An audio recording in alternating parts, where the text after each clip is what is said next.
The first time Victoria Hartford begged, she had 3 weeks left to live. Please. Her voice cracked. Don't leave me alone tonight. Celeste stood in the doorway, hand on the frame. The hospital lights buzzed. Victoria's head was bald, smooth, shining. The cancer had eaten everything. Her breast, her bones, her pride. I can't, Celeste said. I know what I did. Victoria tried to sit up. Failed. Her hand reached out, shaking. But I'm dying. I'm terrified. You're the only person left. Celeste looked at that hand. 12 years ago, that same hand had thrown a work schedule at her face. You called me an animal once, Celeste said. Room 502. Said I cleaned like an animal. Victoria closed her eyes. Tears came. I remember. Then you know why I can't stay. Celeste turned. My daughter won't come. Victoria's voice shattered. My husband left me for a 26-year-old. My friends stopped calling when I lost my hair. You're all I have. The woman I destroyed. Celeste stopped. Her reflection stared back from the dark window. She looked 60, not 48. I'll think about it. She walked out before Victoria could see her face. Before I tell you how we got here, hit that subscribe button. This gets darker. You'll want to see where it goes. Drop a comment. Tell me what city you're watching from. This story happens everywhere. I want to know how far it's traveled. Celeste walked into Grandview Hotel carrying everything she owned in 2 duffel bags. 36 years old. In America 92 days. Her visa had expired 37 days ago.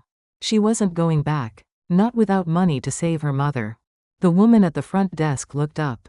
Name tag Jennifer. The smile didn't reach her eyes. Can I help you? Housekeeping position. The agency sent me. Jennifer's smile tightened. She picked up a phone.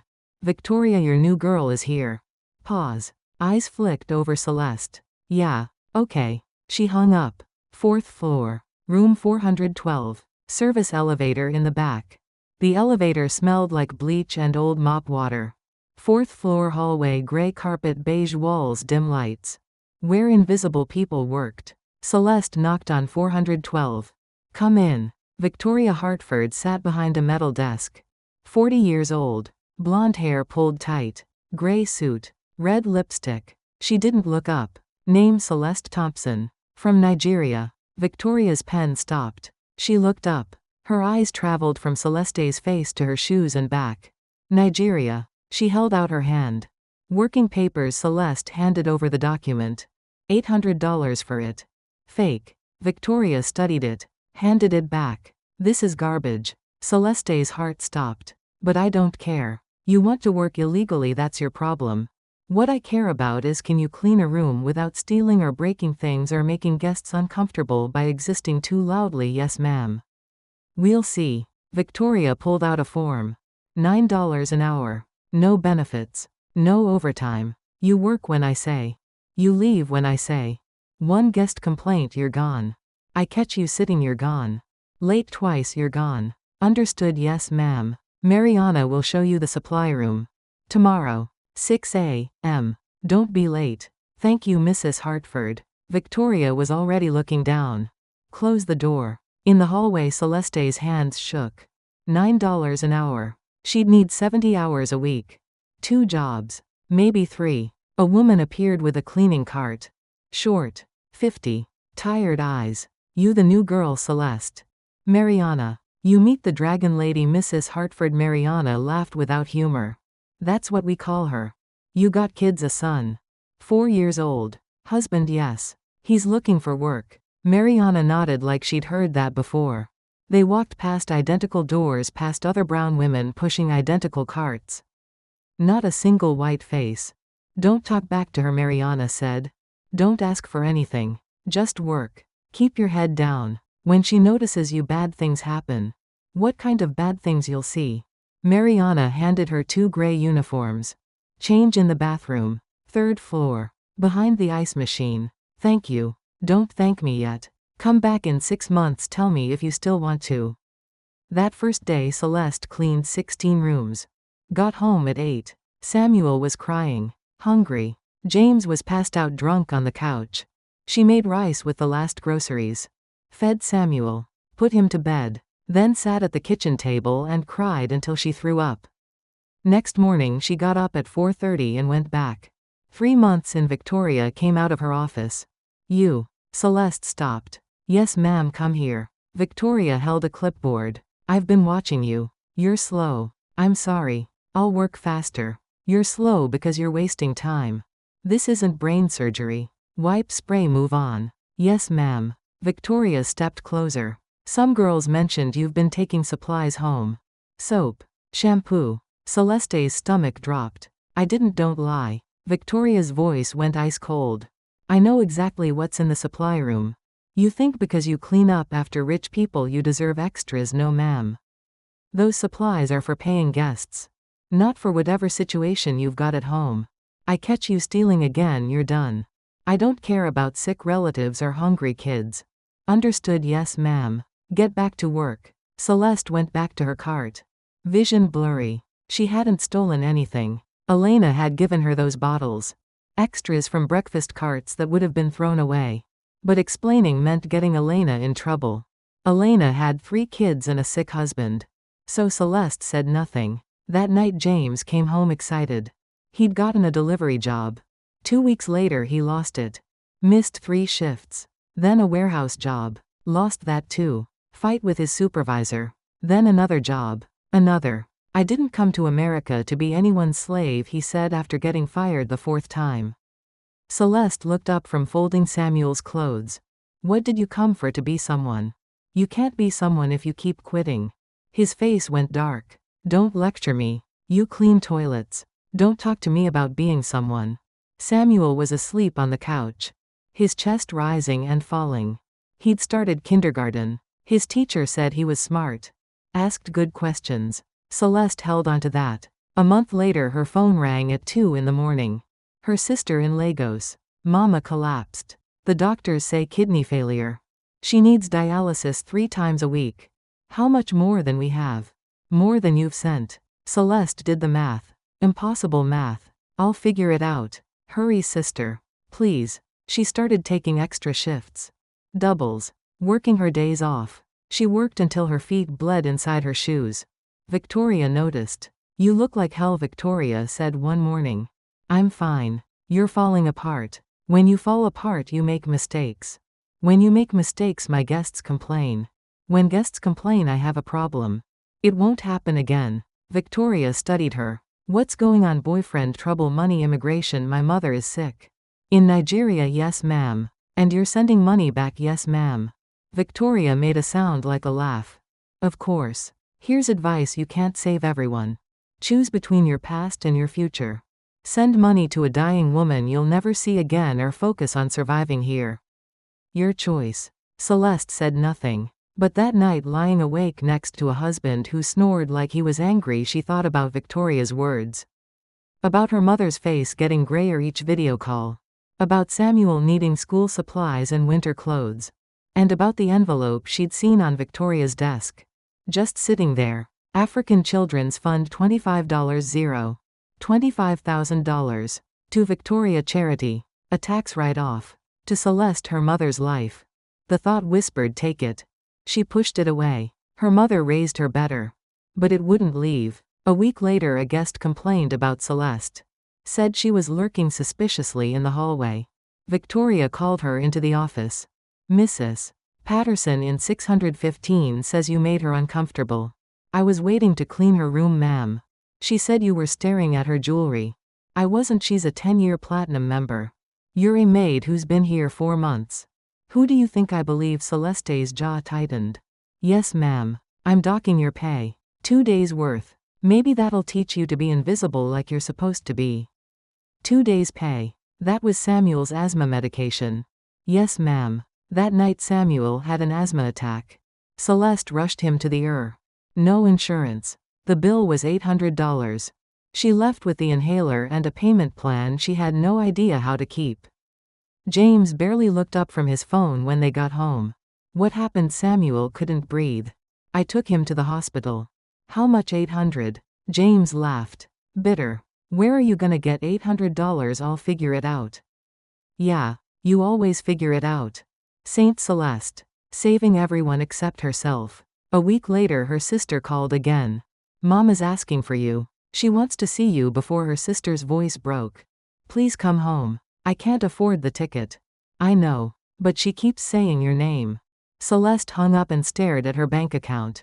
$412. The next day Victoria left early for a meeting. Celeste was cleaning the executive hallway when she saw it through the open office door. The envelope. Still there. Still unsealed. She walked past it. Kept cleaning. Walked past it again. On the third pass she stopped. Her hands were shaking when she opened the envelope. Inside a check. Made out to the African Children's Fund. Signed. $25,000. She stood there holding it. Thinking about her mother. About Samuel. About the woman who'd told her that morning she'd never amount to anything. She put the check in her pocket. Made it 3 steps. The lights flicked on. Victoria stood in the doorway. Arms crossed. I knew it, Victoria said quietly. I knew you were trash. Celeste's mouth went dry. Mrs. Hartford, I can explain. Victoria walked toward her. Slow. Explain what? That you were stealing from me, that you're exactly what I thought you were. My mother is dying. I don't care what you need. Victoria pulled out her phone. I'm calling the police. You'll be deported within a week. Your son will end up in foster care. And your mother, she'll die knowing her daughter's a thief. Please. The word came out broken. Please don't. Victoria's finger hovered over the phone. She looked at Celeste for a long moment. Then she smiled. Not kind. Cruel. Get on your knees. What you want me not to call get on your knees? Beg me. Like the pathetic thing you are. Celeste's legs shook. She thought about Samuel. About her mother. About having no choices left. She got on her knees. Please, Mrs. Hartford. Please don't call the police. I'll do anything. Victoria looked down at her. Say it. Say you're worthless. I'm worthless. Say you're nothing. I'm nothing. Say you don't deserve to be in this country. Celeste's throat closed. Tears came. I don't deserve to be in this country. Victoria let the moment stretch. Let Celeste kneel there crying, destroyed. Then she put her phone away. Get up. Celeste stood. Her legs barely held her. I'm not calling the police, Victoria said. But you owe me now. You owe me everything. And I will collect. Understood? Yes, ma'am. Put the check back. Get out of my sight. Celeste put the check back with shaking hands. She walked out. Made it to the service elevator. Made it to the bathroom on the 3rd floor. Then she collapsed. She didn't cry. Couldn't. Because if she started she'd never stop. That night James came home and announced he was leaving. I can't do this anymore, he said. Words slurring. Drunk. I came here to be somebody. You're dragging me down. What about Samuel? James looked at their son sleeping on the couch. Something like regret crossed his face.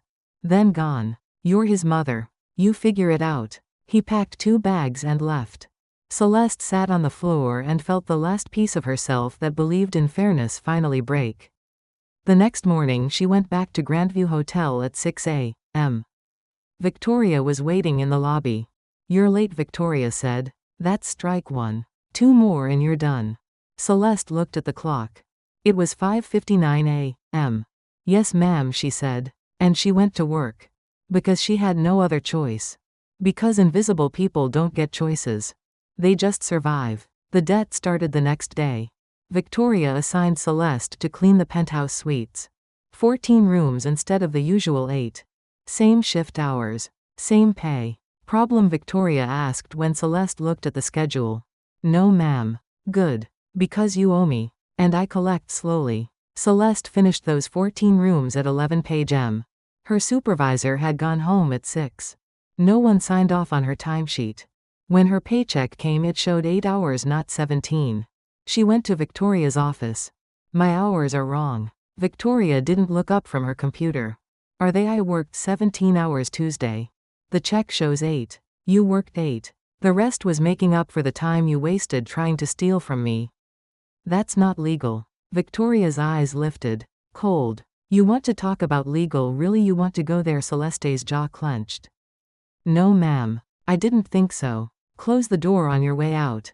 That week Samuel came home from kindergarten with a bloody nose. Another kid had shoved him off the monkey bars. Why? Celeste asked, dabbing at his face with a wet cloth. He said you clean toilets. He said his mom says people like us are why America's broken. Samuel was 5 years old. He didn't understand why his mother was crying. Celeste went to the school the next morning before her shift. The principal was a thin woman with glasses who smiled without warmth. Mrs. Thompson, I understand your concerns, but boys will be boys. He pushed my son off playground equipment. It was an accident. The other boy told Samuel we're ruining America. The principal's smile tightened. I'm sure you misunderstood. Children that age don't have those kinds of thoughts. My son has a bloody nose and bruised ribs. Well, the principal folded her hands. Perhaps if Samuel weren't so sensitive these things wouldn't escalate. Celeste stared at her. You're blaming my 5-year-old for being pushed. I'm saying children need to learn resilience. Now if you'll excuse me, I have a meeting. Celeste left. She was late to work. Victoria docked her pay for the entire day. 2 weeks later her phone rang at 3 in the morning. Her sister in Lagos. Crying so hard she couldn't speak. What happened, Mama? Her sister gasped for air. She's gone. An hour ago. Her heart stopped. The phone slipped from Celeste's hand. Clattered on the floor. Samuel woke up. Mama, she picked up the phone. I need to come home.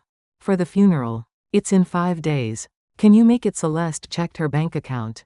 $318. A ticket to Lagos cost $2,000 minimum. I'll try. She couldn't. She called everyone. Cousins. Friends from church. The agency that had placed her. No one had $2,000. No one. Her mother's funeral happened without her. Her sisters sent photos. The coffin. The church. The grave. Celeste sat in her apartment staring at those photos until her eyes burned. Samuel brought her water. I'm sorry about Grandma. She pulled him close. He was all she had left. The next morning she went to work. Victoria was in the hallway talking to a guest. An older white woman in pearls and a fur coat despite it being May. Oh, Victoria, the woman said. I heard you hired more of them. Are you sure that's wise? I mean, after what happened at the Waldorf. What happened at the Waldorf? Victoria asked. One of their cleaning girls stole a guest's diamond bracelet. $10,000. They had to call immigration. Well, Victoria glanced at Celeste pushing her cart past them. We do thorough background checks. But you never really know, do you? Some people are just born with sticky fingers. The woman laughed. They both watched Celeste walk away. That afternoon Celeste was cleaning room 804 when she found 5 $20 bills on the nightstand. Left deliberately. A tip. She stared at them. $100. That was groceries for 2 weeks. Samuel's asthma prescription. The electric bill. She picked them up. Put them in her apron. 30 seconds later someone knocked. Housekeeping inspection, a voice called. Her stomach dropped. She opened the door. Victoria stood there with the head of security. Random inspection, Victoria said. Empty your pockets. Mrs. Hartford, I was just empty them. Celeste pulled out the 520s. Her hands shook. I was going to turn them in. I just picked them up, Steve, Victoria said to the security guard. What's our policy on taking guest money? Immediate termination and criminal charges. Criminal charges, Victoria repeated. She looked at Celeste. You hear that, please? The guest left it as a tip. I was going to turn it in really because I've been standing outside this door for 3 minutes. You had plenty of time to turn it in. I needed a minute to what decide if you were going to steal it. Steve shifted uncomfortably. Mrs. Hartford, if it was left as a tip, how do we know? Victoria cut him off.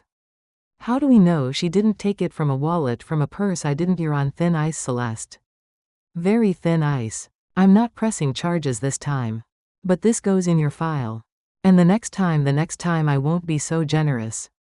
She took the money and left. Celeste stood there shaking. Steve looked at her with something like pity. For what it's worth, he said quietly, I believe you. But she's the boss. He left too. That night Celeste got home and found an eviction notice taped to her door. 3 months behind on rent. She had 10 days to pay $1,800 or they'd be out. She sat on the floor in the hallway and counted her money. $318. Minus the $50 she owed the corner store.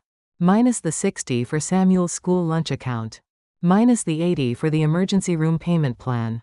She had $128. 10 days until they were homeless. The next morning at work, Mariana pulled her aside. You okay? You look sick. I'm fine. You're not fine. What's going on? Celeste told her. About the eviction. About her mother. About Victoria's games. Mariana listened, then dug into her purse and pulled out $200. Take it. I can't take it. My husband just got paid. We can spare it for 2 weeks. Celeste started crying. Right there in the service hallway. Thank you. I'll pay you back. I know you will. Mariana squeezed her hand. We take care of our own. The people upstairs, they don't care if we live or die. So we care about each other. That same week, Elena approached her during a shift change. I heard about your mom. I'm so sorry. Thank you. I wanted to tell you something. Elena looked around, making sure they were alone. Victoria's husband. I saw him. Where? Suite 809. With a woman. Young. They were. Elena made a gesture. You know. Are you sure? I cleaned the room after. There were 2 wine glasses. Her bra was under the bed. I'm sure. Celeste absorbed this. Does Victoria know? I don't think so. But maybe you could tell her. Maybe she'd be nicer to you if she knew you could have told and didn't. Or maybe she'd blame me for knowing. Elena nodded slowly. Yeah, maybe. But the information sat in Celeste's mind like a stone. Victoria's perfect life wasn't perfect. Her husband was cheating. Her daughter was away at college, barely called.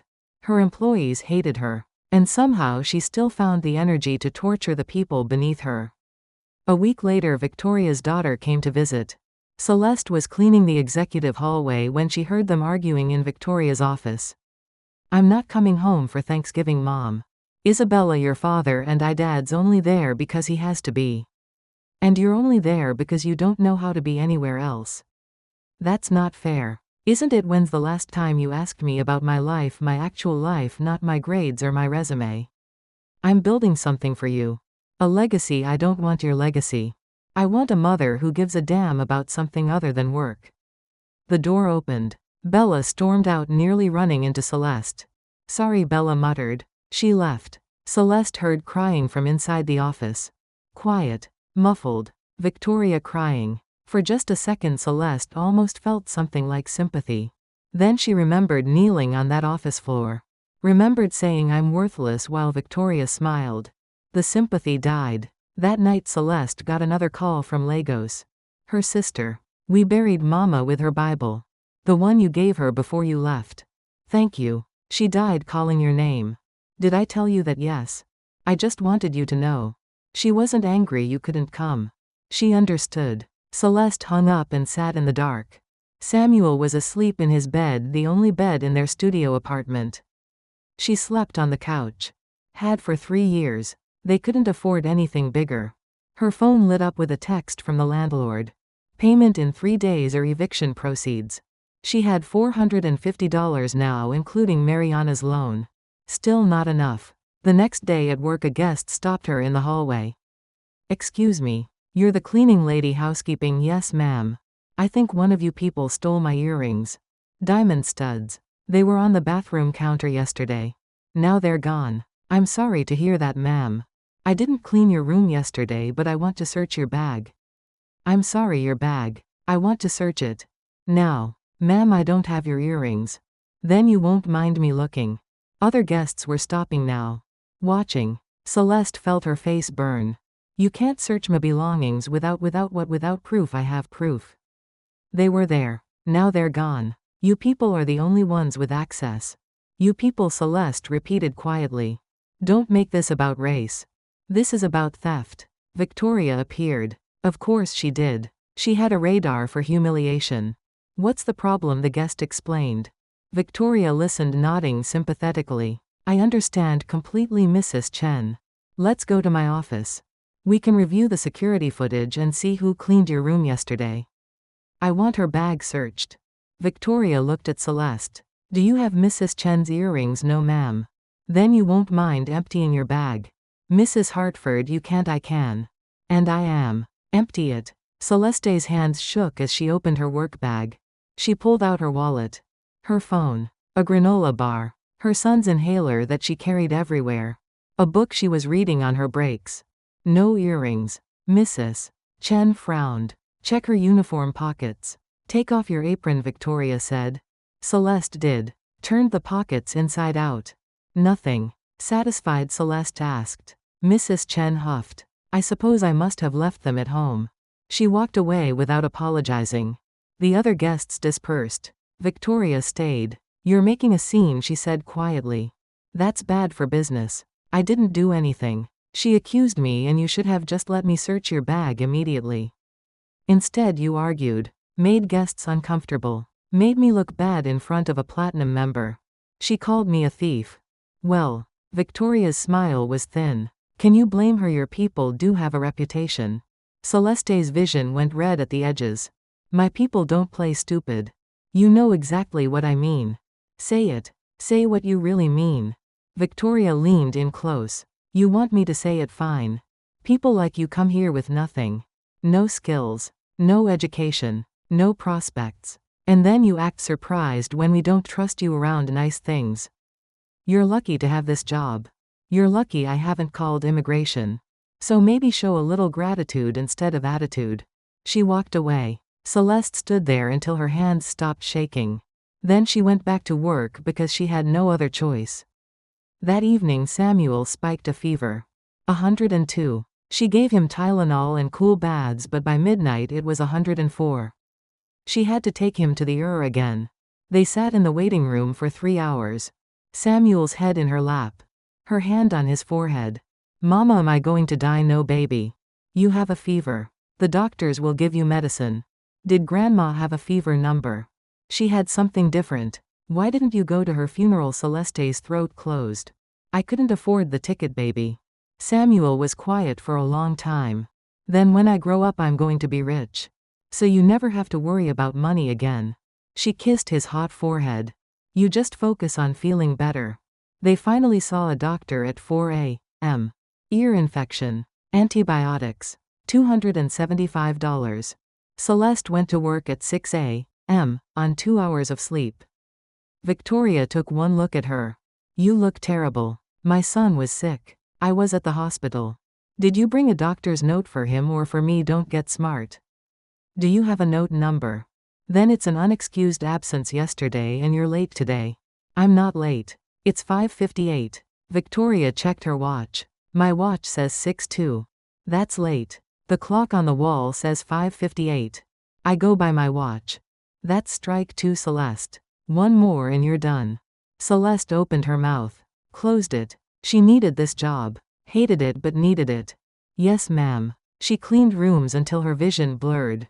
At lunch she sat in the stairwell and ate the granola bar from her bag. Mariana found her there. You can't keep doing this. I don't have a choice. There's always a choice. Really, what's mine? Get deported, lose my son, watch him end up in foster care while I get sent back to a country where I have nothing left. Mariana sat down next to her. No. Your choice is to survive. To outlast her. To be here when she's gone. What if I don't last that long? Then you weren't as strong as I think you are. That afternoon Victoria called Celeste into her office. Sit. Celeste sat. I've been thinking about your situation. Single mother. Dead mother. Useless ex-husband. Struggling to make ends meet. It's quite tragic. Celeste said nothing. I want to help you. Help me, yes. I'm going to give you more hours. 10 extra hours a week. But there's a condition. What condition? Victoria smiled. You do exactly what I say. When I say it. Without question. Without complaint. You become the perfect employee. Invisible. Grateful. Obedient. I already do that. No. You still have pride. I can see it in your eyes every time I correct you. That needs to go. Completely. Celeste's hands fisted in her lap. Is that all? One more thing. Every Friday you come to my office. You thank me for giving you this opportunity. You tell me you're grateful. And you mean it. Why? Because I want you to. Because I can make you. Because you have no power here and I want you to remember that. The room was silent except for the hum of the air conditioning. Do we have a deal? Victoria asked. Celeste thought about Samuel. About the eviction notice. About having nowhere else to go. Yes, ma'am. Good. You start the extra hours tomorrow. And Celeste, if you ever try to steal from me again, if you ever step out of line, I won't just fire you. I'll destroy you. I'll make sure you never work anywhere in this city again. I'll call immigration myself. I'll make it my personal mission to ruin what's left of your pathetic little life. I understand. I hope you do. Celeste left the office, made it to the bathroom, locked herself in a stall. She didn't cry. She was beyond crying now. She just stood there breathing, trying to remember who she used to be before America ate her alive. Her phone buzzed. A text from Samuel's school. Samuel was involved in another altercation. Please call immediately. She called. Mrs. Thompson, Samuel punched another student today. What? Samuel doesn't fight. What happened? The other student made a comment. Samuel reacted poorly. What comment? That's not relevant. What did he say to my son? The principal sighed. He said something about cleaning ladies and immigrants. But Mrs. Thompson, your son cannot respond to words with violence. So you're suspending him 3 days. And I have to warn you, one more incident and we'll have to explore other schooling options. He's 5 years old enough to control his temper. Celeste hung up. She had to leave work early to pick up Samuel. Victoria docked her for the full day. That night she held Samuel while he cried. I'm sorry, Mama. I didn't mean to hit him. But he said bad things about you. I know, baby. Why do they hate us? They don't hate us.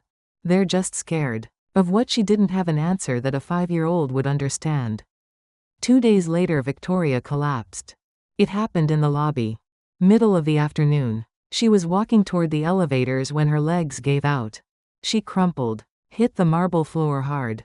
Celeste was cleaning nearby. She heard the sound, saw Victoria lying there not moving. Everyone froze. Celeste could have walked away. Should have walked away. Let someone else handle it. But she didn't. She ran over. Checked for a pulse. Called 911. She's breathing. Pulse is weak. Send an ambulance. Victoria's eyes fluttered open. Confused. Scared. Don't move, Celeste said. Help is coming. Celeste, I'm here. What happened? You fainted. Just stay still. Victoria's hand reached out. Grabbed Celeste's. Don't leave. Celeste looked down at that hand. The same hand that had thrown schedules at her face. That had pointed at her while calling her trash.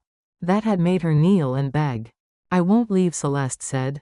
And she didn't. The ambulance came. They loaded Victoria onto a stretcher.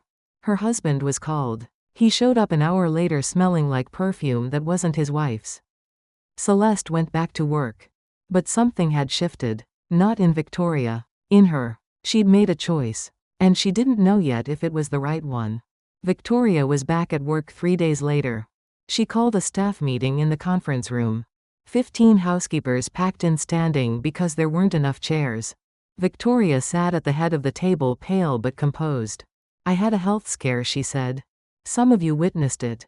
I appreciate your discretion. Moving forward, nothing changes. We maintain our standards. Questions? No one spoke. Good. Back to work. Celeste saw Mariana's eyes widen as they filed out. She almost died, and that's all she has to say. That's all she ever says, Celeste replied. But something had changed in Victoria's face. A tightness around her eyes. A new hardness in her voice. She snapped at staff more. Threw schedules instead of handing them over. Docked pay for microscopic infractions. Elena got fired for being 4 minutes late. I don't care that your car broke down, Victoria said. I care that you're unreliable. Elena had worked there for 6 years. Had 3 kids. No savings. She left crying. Victoria watched her go without expression. That afternoon Victoria's phone rang while Celeste was cleaning her office. Victoria answered, not noticing Celeste in the corner. Yes, this is Victoria Hartford. A pause. I see. When can you see me? Another pause. Tomorrow at 2. I'll be there. She hung up. Sat very still. Then she stood, walked to the window and stared out at the street below for a long time. Celeste quietly finished emptying the trash and left. The next day Victoria left work at 1:30. Unusual. She was never gone during business hours. She came back at 5. Her eyes were red. Her makeup was smeared. She went straight to her office and closed the door. Celeste was cleaning the hallway when she heard it. Crying. Not quiet, dignified crying. Gut-wrenching sobs. She stood outside the door uncertain. Then walked away. That evening Victoria's husband Marcus came to the hotel. Celeste saw them in the lobby. He looked annoyed. Victoria looked desperate. "I need you to come with me to appointments," Victoria said. "What appointments?" "Medical appointments. I'll tell you in the car." "Victoria, I have a meeting at 7. Cancel it. This is important." "Can't it wait?" "Number. It can't." Marcus sighed like she was asking him to move furniture.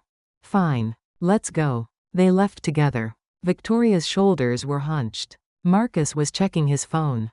The next morning Victoria called another staff meeting. Her voice was steady but her hands shook. "I've been diagnosed with breast cancer. Stage 3. I'll be undergoing treatment. I'll continue working as much as possible." Again nothing changes. Dismissed. The room erupted in whispers after she left. Mariana crossed herself. "Stage 3, she whispered. "That's bad." "How bad?" Celeste asked. "Very bad. My sister had stage 2. She barely survived." Celeste felt something twist in her chest. Not quite sympathy. Not quite satisfaction. Something uglier. More complicated. 2 weeks later Victoria started chemotherapy. She still came to work every day but she looked grayer. Thinner. She wore scarves wrapped around her head. One morning she called Celeste into her office. "I need you to clean the executive bathroom more thoroughly. I've been sick. I need it spotless." "Yes, ma'am." Celeste went to clean it. Found vomit in the toilet. On the floor. Dried on the side of the sink. Victoria had been sick here alone and couldn't clean it herself. Celeste scrubbed it all away. Something about it felt wrong. Intimate. Like seeing someone naked who didn't want to be seen. That afternoon Victoria collapsed in the hallway again. This time Celeste was the first one there. She helped Victoria sit up against the wall. "I'm fine," Victoria gasped. "Just dizzy. You need to go home. I need to finish the schedule." "Mrs. Hartford," I said, "I'm fine." Victoria tried to stand. Her legs buckled. Celeste caught her. For a second Victoria leaned against her. Weak. Vulnerable. Then she shoved Celeste away. "Don't touch me. I don't need your help. You just fell. I don't need your pity either." Victoria straightened her scarf. "Go back to work." Celeste walked away. Behind her she heard Victoria breathing hard, trying not to cry. The next week Mariana told Celeste something during their shift change. "I saw Mr. Hartford. In the parking garage. With a woman. Elena told me about that months ago." "No, I mean yesterday. They were kissing. Against his car. He didn't even care who saw." Celeste absorbed this. Does Victoria know? How could she not? Everyone knows. But Victoria didn't seem to know. Or she was pretending not to. She still wore her wedding ring. Still mentioned Marcus in meetings like he was a supportive husband. One evening Celeste was cleaning the executive floor late when she heard voices from Victoria's office. The door was cracked open. "I can't do this anymore," Marcus said. "Do what?" Victoria's voice was small. Scared. "This. Us. You're sick. I'm not good with sick people. I'm your wife. You're a stranger who happens to live in my house. We haven't had a real conversation in years. We haven't slept in the same bed in 5 years. This isn't a marriage. It's a business arrangement. I have cancer, Marcus. I know. And I'm sorry about that. But I can't watch you die. I won't. You won't. No. I already talked to a lawyer. You'll get the house. Most of the savings. I'm not trying to screw you over. I just need out." Silence. Then Victoria's voice, barely a whisper. "Is there someone else? Does it matter?" "Yes. Her name is Amber. She's a dental hygienist. She makes me laugh. She doesn't make everything a competition." "How long does it really?" "How long, Marcus?" 2 years. The sound Victoria made wasn't quite a scream. More like air being punched out of her lungs. "Get out. Victoria, get out of my office. Get out of my life. Get out." Celeste heard footsteps. She ducked into a supply closet as Marcus passed. His face was blank. Relieved even. She waited 5 minutes. Then went back to cleaning. Victoria's office door was closed now. Locked. But Celeste could hear her inside. Crying. Then things breaking. Glass shattering. Something heavy hitting the wall. Then silence. Celeste finished her shift and went home. The next day Victoria didn't come to work. Or the day after. For a week the assistant manager ran things. Rumors spread. Victoria was dying. Victoria had quit. Victoria had killed herself. On the 8th day Victoria returned. She'd lost more weight. Her scarf was tied wrong, showing patches of scalp. Her skin looked like paper. She immediately fired the assistant manager. For what, he asked, stunned. Incompetence. You've been running my hotel like a charity. Late starts. Long breaks. Accepting excuses. Clean out your desk. I've worked here for 12 years and now you don't. Security will escort you out. She fired 2 more people that day. A front desk clerk for smiling wrong. A porter for asking if she was okay. I don't pay you to ask questions about my health, she told him. Get out. Terror spread through the staff. Everyone walked on glass. Celeste kept her head down and worked faster than ever. One afternoon, Victoria's daughter Bella showed up. Celeste was cleaning the lobby and saw them meet near the elevators. Mom, you look terrible. Thank you, Isabella. Very supportive. I'm serious. You need to stop working. You need to rest. I need to maintain my life. What life Dad left you? Your friends stopped calling. You're killing yourself trying to run this place. I built this hotel. It's mine. It's just a building, Mom. It's not worth dying for. Victoria's hand shot out, slapped Bella across the face. The lobby went silent. Everyone stared. Bella's hand went to her cheek. Her eyes filled with tears. You know what, I came here to help you. To take care of you. But you don't want help. You want people to suffer with you. She stepped back. Call me when you remember how to be human. She left. Victoria stood there, hand still raised, face white. Then she turned and saw everyone watching. What are you all looking at? Get back to work, everyone scattered. Celeste pushed her cleaning cart toward the elevators. Past Victoria. Their eyes met for just a second. Victoria looked away first. That night Celeste got a call from Samuel's school. He'd gotten into another fight. This time he'd broken another kid's nose. Mrs. Thompson, we can't keep excusing this behavior. What did the other kid do? That's not what did he do, the principal sighed. He said your family was on welfare. That you were using taxpayer money. We're not on welfare. Regardless, Samuel cannot react violently. My son is 6 years old and being bullied because of me. What am I supposed to tell him? Let them say whatever they want. I'm suspending him for 2 weeks. And Mrs. Thompson, I think you should consider alternative schooling. Perhaps somewhere he'd fit in better. You mean somewhere with more black kids? I mean somewhere with fewer incidents. Celeste hung up. She called in sick to work the next day. Spent it with Samuel, who had bruised knuckles and wouldn't talk. Finally that evening he said, I hate it here. I know, baby. Can we go back to Nigeria? There's nothing there for us anymore. There's nothing here either. He was 6 years old and already understood the truth of their situation better than most adults. The next day Celeste came back to work. Found a termination letter on her locker. Unexcused absence. Excessive personal issues affecting work performance. Final paycheck will be mailed. She stared at it. After everything. After years of abuse. After saving Victoria's life. After watching her world burn. This. She went to Victoria's office. Didn't knock. Just walked in. Victoria looked up. You're supposed to knock. You fired me. You called in sick with no doctor's note. That's policy. My son was suspended. I had no choice. There's always a choice. You chose your son over your job. I chose to fire you. Simple. You need me. Victoria laughed. Actually laughed. I need you. You're a replaceable cleaning lady. There are 50 women who'd kill for your job. You're nothing special. Then why haven't you fired me before now? You've wanted to for years. But you haven't. Because I'm good at my job. Because I show up. Because I don't complain. Had. You had a job. Past tense. Celeste stepped closer. Your husband left you. Your daughter won't talk to you. You're dying and you have no one. You fire me now, you'll die alone. Completely alone. Victoria's face went white. Get out. I've watched you for years. Watched you be cruel because you could be. Because it made you feel powerful. But now you're powerless. And that scares you more than the cancer. Get out. You're going to die, Celeste said quietly. And when you do, no one will cry. No one will miss you. You'll just be gone. Like you never mattered. Victoria stood up. Her hand was shaking. I said get out, I'm already gone.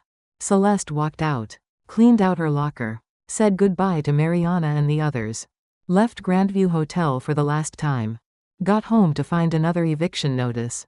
Final warning. 3 days to pay or sheriff would remove them. She sat on the floor of their apartment and finally let herself break. She cried until her ribs hurt. Until Samuel came and wrapped his little arms around her. It's okay, Mama. We'll be okay. But they wouldn't be. She had $200. No job. No references because Victoria would destroy any future employment. No prospects. Her phone rang. Unknown number. Hello, Mrs. Thompson, this is Dr. Chen from New York Presbyterian. I'm calling about Victoria Hartford. Celeste's stomach clenched. What about her? She's listed you as her emergency contact. She's been admitted. Stage 4 now. The cancer spread to her bones.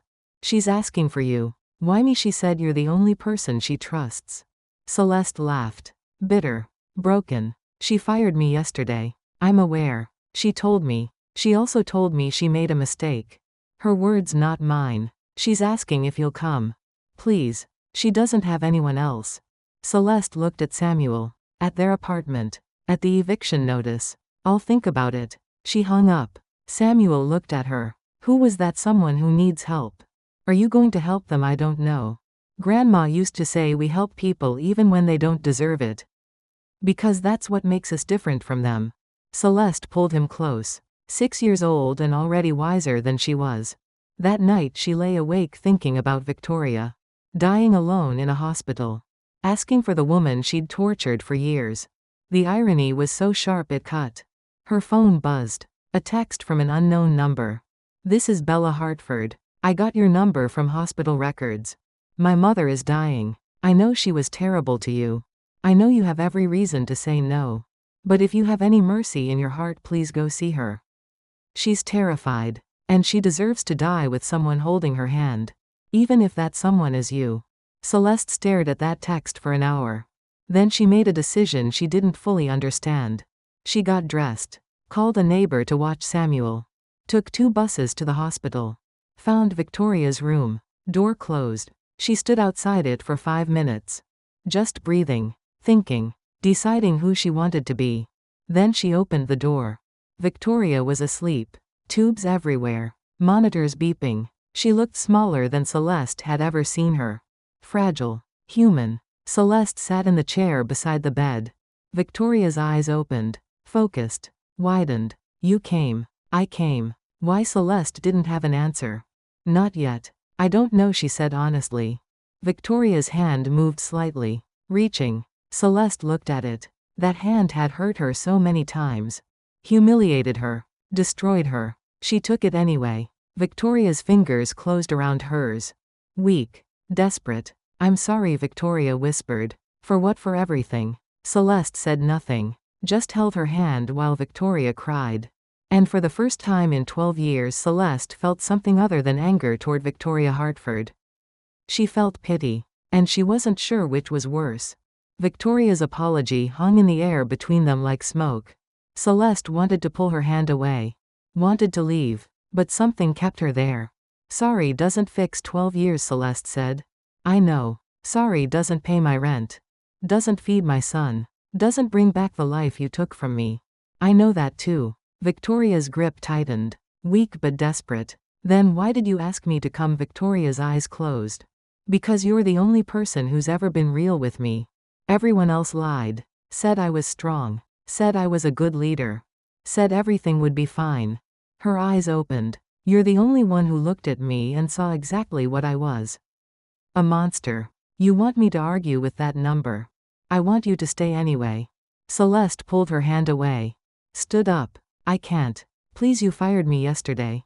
Called me replaceable. Said I was nothing. And now you want me to sit here and hold your hand while you die? Yes. The honesty of it was startling. Why me? Why not your daughter? She hates me. She's right to. Your husband? Victoria laughed. It turned into a cough that racked her whole body. When it stopped, blood flecked her lips. Marcus left me for a 26-year-old. Did you know that? Yes. Of course you did. Everyone knew. Everyone but me. Victoria wiped her mouth. Or maybe I knew. Maybe I just pretended not to, because admitting it meant admitting I'd wasted my entire life building something that crumbled the second I got sick. I don't feel sorry for you. Good. I don't want your pity. Then what do you want? Victoria looked at her. Really looked. I want to die knowing someone cared. Even if they had to force themselves to. Celeste sat back down. Not because she forgave Victoria. Not because she cared. But because leaving felt like becoming what Victoria had been. And she refused that. I'll stay for an hour, Celeste said. Then I'm gone. Thank you. They sat in silence. The monitors beeped. Outside the room someone screamed. Hospital sounds. Tell me about your son, Victoria said. Why? Because I want to know. I never asked before. I should have. Celeste hesitated. Then his name is Samuel. He's 6. He's smart. Gets into fights because other kids say things about me. About us. What kinds of things? That we're ruining America. That we don't belong. That his mother cleans toilets, so she must be stupid. Victoria winced. I said that. I said those exact things. I know. He's 6 and he's fighting because of me. Because of people like you. You're not special. You're just one of thousands. The words were harsh but true. Victoria nodded slowly. What does he want to be when he grows up? Rich. So I never have to worry about money again. Jesus. Victoria closed her eyes. He's 6 years old and already understands poverty better than I ever did. That's what poverty does. Makes children grow up fast. A nurse came in. Checked Victoria's vitals. Adjusted her IV. Didn't acknowledge Celeste at all. Like she wasn't there. Invisible again. After the nurse left, Victoria said she didn't even look at you. They never do. I did that to you. Yes. For 12 years. Yes. Why didn't you quit? Celeste laughed. Hard. Bitter. Quit and go where? Do what? I had fake papers. No references. A son to feed. You think I stayed because I liked it? I stayed because I had no choice. You took away my choices. I did. Victoria's voice cracked. I took everything from you and called it business. Why? The question burst out of Celeste before she could stop it. Why me? What did I do that first day to make you hate me so much? Victoria was quiet for a long time. So long Celeste thought she'd fallen asleep. Then you reminded me of someone. Who? My mother. Victoria's voice went distant. She was a maid. Cleaned houses in Connecticut. She had that same look you had. Hopeful. Determined. Like hard work would save her. Victoria's hand clenched the blanket. It didn't. She worked herself to death by 53. Heart attack while scrubbing someone's floor. They didn't even call an ambulance until they'd checked to make sure nothing was stolen. Celeste went very still. I swore I'd never be her. Never be powerless. Never be the one on her knees. So I became the opposite. I became the person standing over her. And when I saw you that first day, so eager, so hopeful, I saw her. And I hated it. Hated the reminder. So I tried to break you. The way she was broken. The room was silent except for the monitors. That's not a reason, Celeste said. That's an excuse. I know. You destroyed me because of your own trauma, because you couldn't deal with your past. Yes. That's pathetic. I know that too. Celeste stood up. I'm leaving. Wait, number. You don't get to make yourself the victim here. You don't get to explain away 12 years of torture because your mother died. My mother died too. My mother died calling my name and I couldn't even afford to bury her. But I didn't turn into a monster. I didn't hurt people weaker than me. I didn't. She stopped. Breathing hard. Victoria was crying. You're right, Victoria whispered. You're completely right. I'm not the victim. I'm the villain. I know that. But I'm dying, Celeste. And I need to say this before I can't. I need someone to know who I really was. Not the successful businesswoman. The scared little girl who watched her mother die on someone else's floor and vowed never to be that small again. So you made everyone else small instead. Yes. Celeste sat back down. Not out of forgiveness. Out of exhaustion. 1 hour, she repeated. Then I'm gone. But the hour passed. Then another. And another. By the time Celeste looked at the clock, it was midnight. She'd been there for 6 hours. You should go, Victoria said. Your son, he's with a neighbor. He's fine. Still. You don't have to stay. I know. But she stayed. At 2 a.m. Dr. Chen came in. He looked surprised to see Celeste. You're still here. Apparently. He checked Victoria's chart. His face went grim. Mrs. Hartford, we need to talk about next steps. There are no next steps, Victoria said. The cancer's in my bones. My liver. My lungs. You said weeks. Maybe days. We can try another round of chemo number. I'm done. I want to go home. Home isn't equipped for your level of care. I don't care. I'm not dying in a hospital. Dr. Chen looked at Celeste. She'll need round-the-clock care. Someone to manage her medications. Help her with basic functions. Do you have family who can? No, Victoria said quickly. No family. Then we need to arrange for hospice care. A professional. I want her. Victoria pointed at Celeste. Dr. Chen blinked. Your cleaning lady? Don't call her that. Her name is Celeste Thompson. And she's the only person I trust. Mrs. Hartford hospice care requires training. Then train her. I'll pay her. Whatever she wants. But I want her. Celeste finally spoke. I don't want your money. Victoria turned to her. Please. I know I don't deserve to ask. But I'm asking anyway. Help me die. That's all. Just help me die with some dignity. You never gave me dignity. I know. So teach me what it looks like. Dr. Chen looked between them. I'll give you two some privacy. He left. Celeste stared at Victoria. You're really asking me to take care of you? Yes. After everything? Yes. Why would I say yes? Victoria reached into her bedside table. Pulled out an envelope. Handed it to Celeste. What's this? Open it. Inside was a check. Made out to Celeste Thompson. For $100,000. Celeste's hands shook. What is this payment? For 12 years of abuse. For the wages I stole. For the life I destroyed. It's not enough. Nothing would be enough. But it's what I have. You think you can buy forgiveness? Number. I'm buying your time. 2 weeks. Maybe 3. That's all I have left. Take care of me. Let me die knowing I did one decent thing at the end. Then take that money and build the life you deserve. Celeste looked at the check. $100,000. Samuel's college fund. A real apartment. Safety. Future. This is blood money. Yes. I'd be selling my soul. You'd be saving your son. Celeste's jaw clenched. That's not fair. Nothing about this is fair. But it's real. Take the money. Help me die. We both get what we need. I need you to suffer. Then stay and watch me suffer. I'm dying, Celeste. Painfully. Slowly. Every day will be worse than the last. If you want to watch, be my guest. Get paid for it. Celeste folded the check. Put it in her pocket. 2 weeks, she said. Not a day more. Deal. 3 days later, Victoria was discharged. Celeste helped her into a wheelchair. Pushed her out to a waiting car. They drove to Victoria's house in Connecticut. The BTTH Celeste had only ever imagined. Inside was cold. Empty. Expensive furniture covered in dust. Photos on the walls of a family that didn't exist anymore. Guest room is upstairs, Victoria said.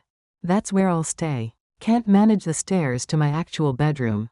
Celeste helped her up. Every step was agony. Victoria gasped. Gripped Celeste's arm so hard it bruised. They made it to the guest room. Celeste lowered Victoria onto the bed. Victoria immediately curled into a ball. Pills. Top drawer. Blue bottle. Celeste found them. Morphine. Strong dose. She gave Victoria 2 with water. Thank you, Victoria breathed. Don't thank me. I'm here for the money. I know. But they both knew it was more complicated than that. The first week was hell. Victoria couldn't keep food down. Couldn't control her bowels. Couldn't bathe herself. Celeste did it all. Cleaned her. Fed her. Changed her sheets when she soiled them. Held her hair when she vomited. Every moment was humiliating for Victoria. Every moment was quietly satisfying for Celeste. Until it wasn't. One night Victoria woke up screaming. Celeste ran in. Victoria was thrashing, pulling at her IV line. Make it stop. Please. Make it stop. The pain, everything. Make everything stop. Celeste called Dr. Chen. He increased the morphine. Victoria slept for 16 hours straight. When she woke up, she was calmer. Quieter. I'm dying, she said. Really dying. I can feel it. I know. Are you glad? Celeste thought about it. Honest. I don't know anymore. That's progress. Bella came to visit. She walked into the house, saw Celeste and stopped. You're the one taking care of her? Yes. Why ask your mother? Bella went upstairs. Celeste heard them talking. Then shouting. Then crying. Bella came down an hour later, eyes red. She told me what she did to you. What she's been doing for 12 years. Celeste said nothing. Why are you helping her because someone has to? No. No one has to. She doesn't deserve help. Probably not. Then why? Celeste looked at this young woman who'd lost her mother years before the cancer came. Because I'm not her, Celeste said simply. That's why. Bella left. Didn't come back. 2 days later Marcus showed up. He walked in without knocking. Saw Celeste in the kitchen preparing soup. Who the hell are you? Celeste Thompson. I'm taking care of your wife. Ex-wife. Divorce was finalized yesterday. He looked around. Where is she? Upstairs. Sleeping. He started toward the stairs. Celeste blocked him. She doesn't want to see you. I don't care what she wants. I need her to sign papers. What papers? The house. She promised me half in the divorce. Her lawyer is stalling. She's dying. So that doesn't change our agreement. Celeste stared at him. You're here to collect money from your dying ex-wife. I'm here to collect what's mine. Get out. Excuse me, get out. Before I call the police. Marcus laughed. You're the help. You don't tell me what to do. I'm the person your ex-wife trusts more than she ever trusted you. And I'm telling you to leave. They stared at each other. Then Marcus smiled. Mean. You think you're special. You think she actually cares about you. You're just another employee. The second she's dead you'll be gone. Forgotten. Nothing. Maybe. But at least I'll be able to look at myself in the mirror. Marcus left. Slammed the door. Upstairs Celeste found Victoria awake. You heard that every word. Victoria's eyes were wet. Thank you for sending him away. He's terrible. I know. I married him anyway. I thought love meant never being alone. Turns out being alone is better than being with someone who makes you feel worthless. I could have told you that 12 years ago. Would I have listened? Victoria smiled. Sad. No. I wouldn't have. That night Victoria had another crisis. Her breathing went shallow. Her pulse raced. Celeste called 911. The paramedics came. Stabilized her. Asked if she wanted to go to the hospital. No, Victoria gasped. Stay here. Die here. They left her with more morphine. Celeste sat beside her bed all night. Watching. Waiting. At dawn Victoria opened her eyes. You're still here. Where else would I be with your son?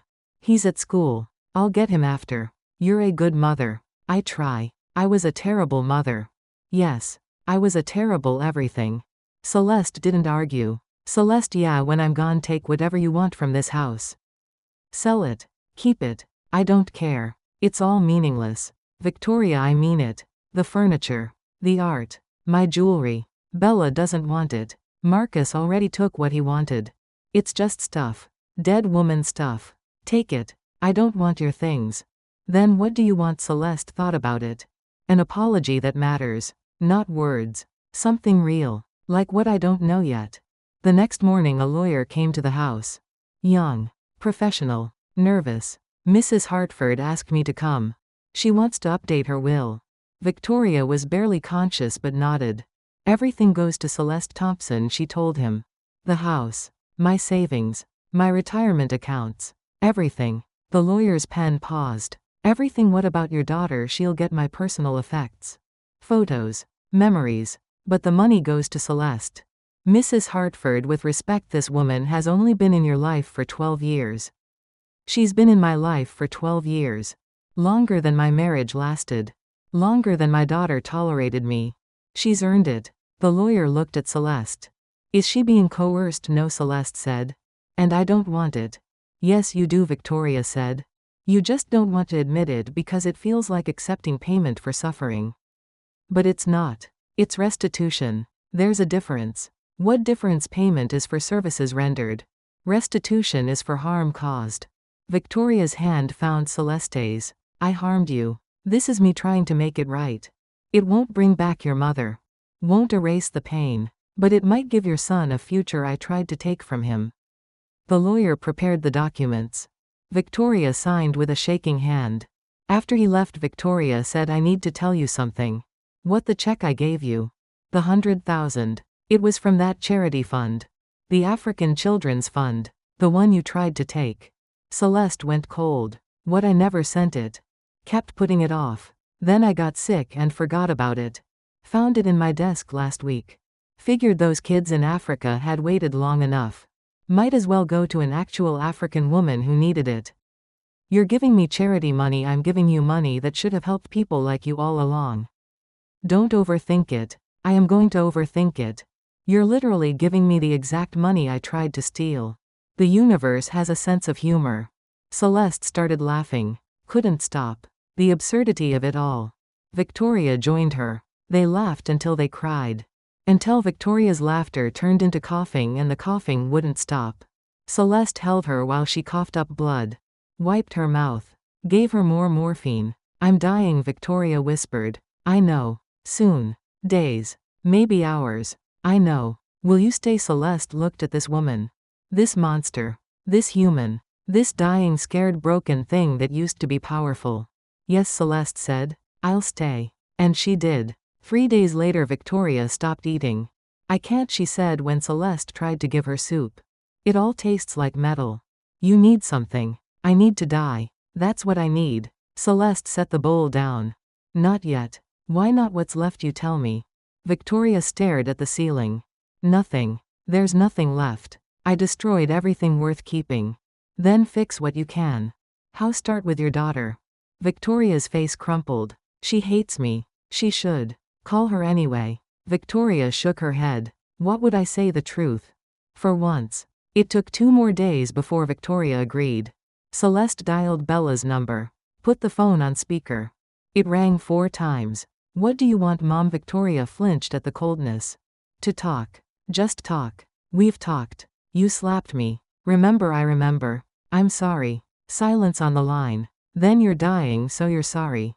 That's convenient. I'm sorry because I was wrong. The dying just made me brave enough to admit it.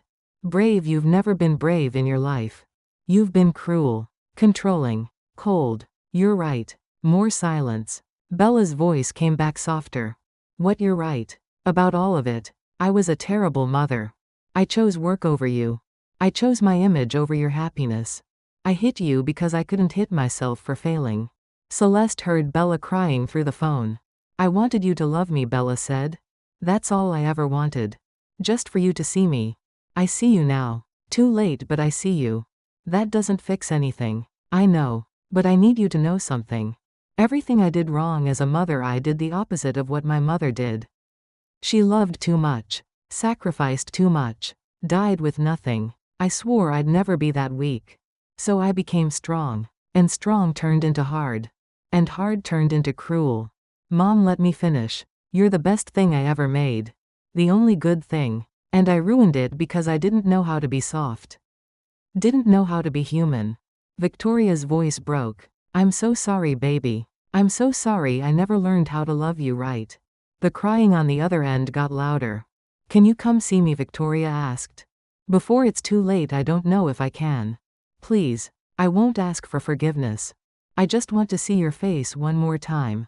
I'll think about it. Bella hung up. Victoria closed her eyes. She's not coming. She might. No. She won't. And she shouldn't. Victoria turned to look at Celeste. But you came. Why? I've been asking myself that for days. And Celeste sat on the edge of the bed. Because watching you suffer wasn't as satisfying as I thought it would be.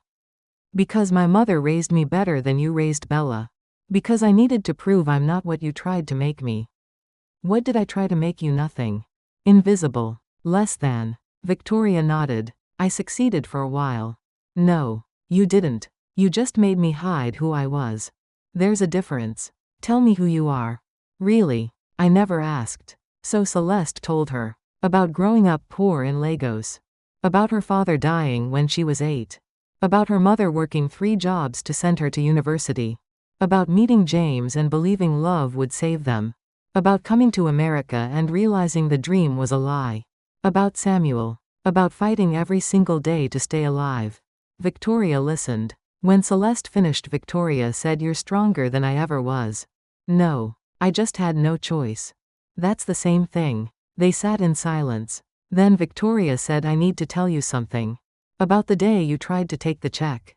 Celeste stiffened. "I know. You caught me. You humiliated me. That's not what I mean." Victoria struggled to sit up. Celeste helped her. I was already in the hallway when you came into my office. I saw you through the crack in the door. I watched you pick up that check. I watched you hesitate. I saw you almost put it back. Why didn't you stop me sooner? Because I wanted to see what you'd do. Wanted proof that you were what I thought you were. A thief. A liar. Someone I could look down on without guilt. Victoria's hands shook. But then I saw your face. You were crying. Whispering to yourself. Saying, "I'm sorry, Mama. I'm so sorry." And I realized you weren't a thief. You were desperate. There's a difference. Then why did you make me kneel? Because I'm a monster. Because your pain made me feel powerful.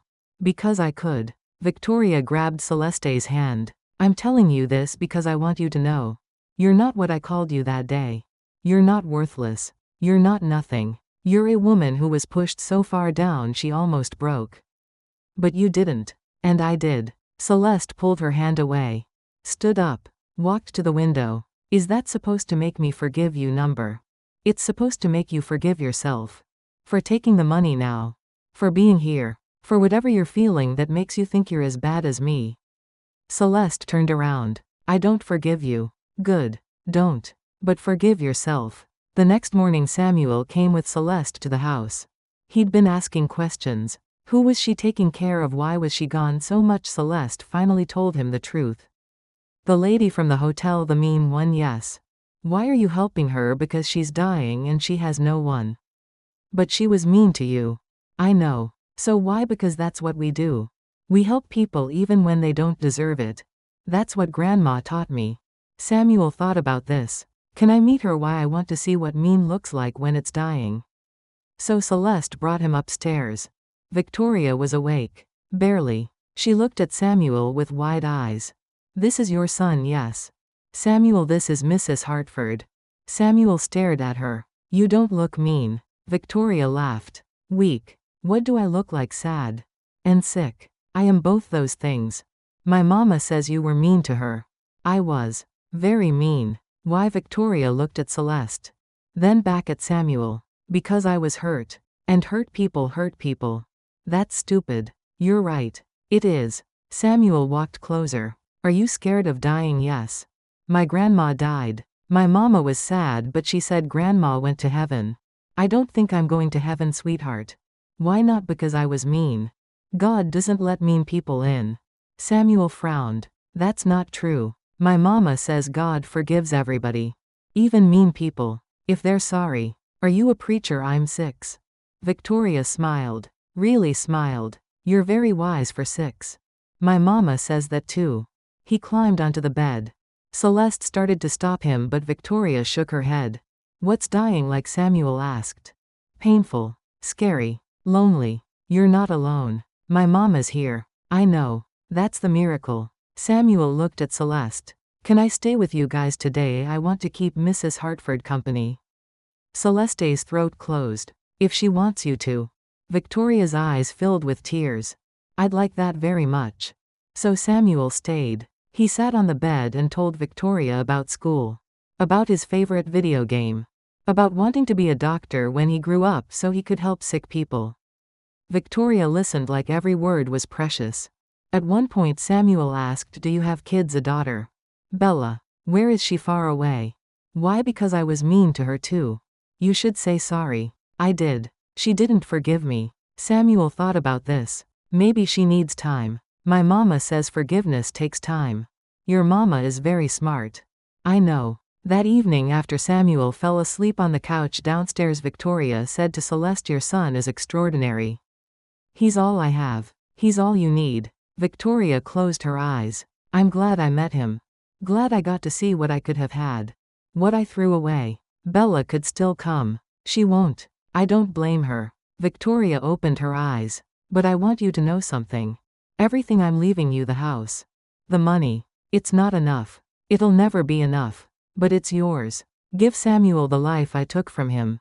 Send him to good schools. Let him be a doctor. Let him be extraordinary. Victoria, promise me. Promise me he'll have what Bella had.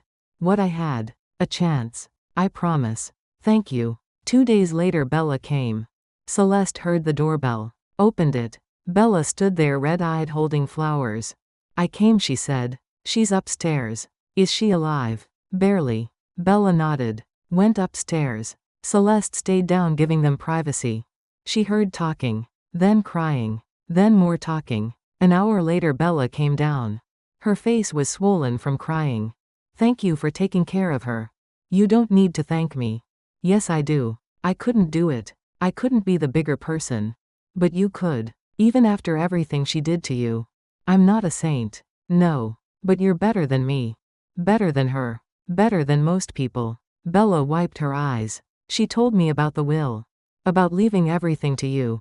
Celeste's stomach dropped. Bella, I didn't ask for, I know. She told me that too. Told me you didn't want it. That she had to force it on you. Bella smiled sadly. I'm not angry. I have my own money. My own life. What she's giving you is restitution. That's what she called it. And she's right. You could contest it. I won't. You earned it. 12 years of abuse, you earned every penny. I don't want her money. But you'll take it. For your son. That's what she's counting on. That you'll be too good to turn it down because it means hurting Samuel. Bella touched Celeste's arm. Take it. Use it. Make something beautiful out of all this ugliness. She left. That night Victoria's breathing changed. Shallow. Rattling. Celeste called the hospice nurse. She came. Checked Victoria's vitals. Hours, she said quietly. Maybe less. Is there anyone you want to call? No, Victoria said. Everyone who matters is already here. She meant Celeste. The nurse left pain medication and instructions. Celeste sat beside the bed. Victoria's hand found hers. I'm scared. I know. Will you stay until it's over? Yes. Why are you being so kind to me? Celeste thought about it. Really thought. Because someone was kind to my mother when she died. A stranger. A nurse who held her hand and sang to her. I wasn't there. But someone was. And I've always been grateful. Maybe this is me paying it forward. I don't deserve it. My mother didn't deserve to die alone either. But she almost did. So no one should. Not even you. Victoria cried. Weak tears that slid down her temples into her hair. I'm sorry I wasn't there for your mother's funeral. You didn't know about it. I knew you were hurting. I saw it. I just didn't care. That's worse. Yes. It is. Will you forgive me? Really forgive me? Celeste looked at this dying woman. This person who'd made her life hell. Who'd stolen her dignity. Who'd tried to break her. I forgive you, Celeste said. You mean that I'm choosing to? There's a difference. But I think that's what forgiveness is. A choice you make even when every part of you wants revenge. Thank you. Victoria's grip tightened. Celeste, yeah, tell Samuel something for me. What? Tell him to be kind. Even when people don't deserve it. Especially then. Because that's what makes someone good. Not success. Not power. Kindness. I'll tell him. And Celeste, yeah, thank you for showing me what grace looks like. I spent my whole life stepping on people to get higher. And you spent your whole life lifting people up even when you were at the bottom. I don't know which of us was right. But I know which one of us was human. Victoria's breathing slowed. Celeste held her hand tighter. It's okay, Celeste whispered. You can go. I've got you. Don't leave. I won't. I promise. Victoria's eyes closed. Her breathing got slower. Slower. Then stopped. The room went silent. Celeste sat there holding a dead woman's hand and cried.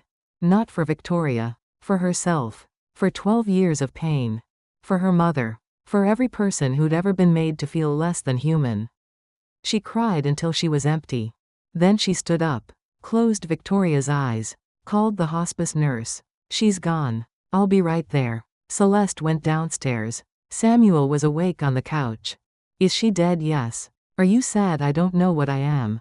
Samuel hugged her. It's okay not to know. The funeral was small. Bella. A few people from the hotel who came out of obligation. Marcus showed up. Tried to talk to Celeste about the will. She walked away. At the service Bella spoke.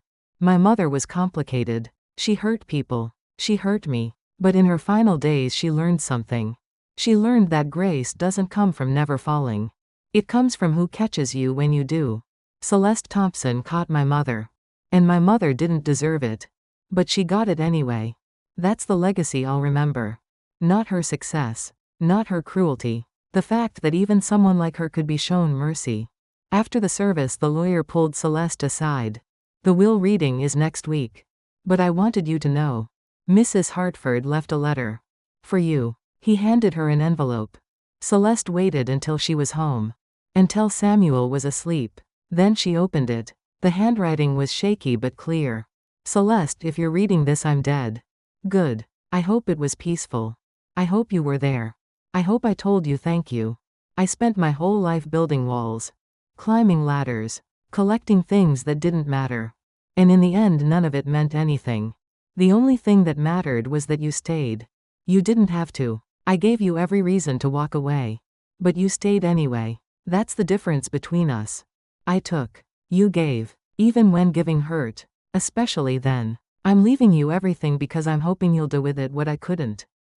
Build something real. Something kind. Something human. Teach Samuel what I never learned. That strength isn't about power. It's about mercy. And the strongest people aren't the ones who never fall. They're the ones who get back up. And they're the ones who help others stand even when they're still on their knees. You did that for me. You helped me stand when I deserved to fall. I'll never understand why. But I'm grateful. For the first time in my life, I'm truly grateful. You're a good person, Celeste Thompson. Stay that way. The world needs more of you and less of me. With love and regret, Victoria. Celeste folded the letter. Put it away. Sat in the dark for a long time. The next week the will was read. Everything to Celeste. The house. The savings. Investments. Over $2 million total. Marcus tried to contest it. His lawyer called. Celeste had the lawyer read Victoria's letter aloud in court. Marcus withdrew his challenge. Bella got her mother's personal items. Photos. Jewelry. Letters. She hugged Celeste at the courthouse. Use it well, she said. I will. 6 months later, Celeste sold the Connecticut house. Used the money to buy a modest home in Queens. Set up a college fund for Samuel. Started taking nursing classes at night. She also started a foundation. The Grace Fund. For immigrant women who needed help. Who needed someone to see them. To help them stand. Mariana was the first person she helped. Paid off her debts. Got her son medical care he needed. Elena was next. Then others. One by one. Woman by woman. A year after Victoria's death, Celeste stood in front of a room full of women. Immigrants. Cleaners. Invisible people. I was you, she said. Invisible. Powerless. Broken. I had a boss who tried to destroy me. Who called me worthless. Who made me kneel and beg. And for 12 years I let her. Because I had no choice. Because I needed to survive. The women nodded. They understood. But then something happened. She got sick. And I had a choice. I could walk away. Let her die alone. Or I could be better than she was. I could show her what she never showed me. Humanity. Did she deserve it? Someone asked. No. She didn't. But I wasn't doing it for her. I was doing it for me. Because I refused to let her cruelty turn me cruel. I refused to let her pain become my pain. And now another woman asked. Now I'm here. With you. Using what she left me to help women she would have destroyed. That's my revenge. Not hate. Not anger. Kindness. Grace. Making something good out of all that bad. Samuel sat in the back row. 7 years old now. Watching his mother speak. Proud. After the meeting he came up to her. Grandma would be proud of you. You think I know. You're doing what she did. Helping people. Being kind even when it's hard. Celeste knelt down. Looked him in the eyes. Your grandmother died alone. I wasn't there. Mrs. Hartford almost died alone too. But I was there. And the difference, someone cared. That's all it takes. One person caring. You cared about someone who was mean to you. I did. Why? Because caring isn't about whether someone deserves it. It's about who you choose to be. And I choose to be someone who cares. Even when it hurts. Especially then. Samuel hugged her. When I grow up I'm going to be like you. You already are. That night Celeste stood in their kitchen. Their home. Paid for. Safe. Real. She looked at Samuel doing homework at the table. At the college acceptance letter on the fridge from a nursing program. At the photos of her mother on the wall. She'd survived. More than survived. She'd won. Not because she'd destroyed Victoria. But because she'd refused to let Victoria destroy her. That was the real victory. Not money. Not revenge. Staying human when the world tried to make her a monster. Her phone rang. A woman calling about the Grace Fund. She'd just arrived from Somalia. Had 2 kids. No job. No papers. Desperate. "I can help," Celeste said. "Come to my office tomorrow. We'll figure it out." Because that's what she did now. She helped people figure it out. The way someone should have helped her. The way her mother had helped others. The way Victoria never learned to help anyone until it was too late. Celeste Thompson had been invisible for 12 years. But she wasn't invisible anymore. She was seen. She was heard. She was real. And she used that realness to make sure other invisible women knew they mattered too. That was Victoria Hartford's legacy. Not the cruelty. Not the power. The lesson she taught by dying. That grace isn't weakness. It's the hardest kind of strength there is. And Celeste had it. She'd always had it. Victoria just tried to take it away. But you can't take away what someone is. You can only help them remember. Victoria Hartford died despised. But she died forgiven. And in the end, that's all any of us can hope for. Not to live perfectly, but to die having taught someone else how to live better. Celeste learned. She survived. She thrived. And she made sure her son would never have to kneel for anyone. That was enough. That was everything.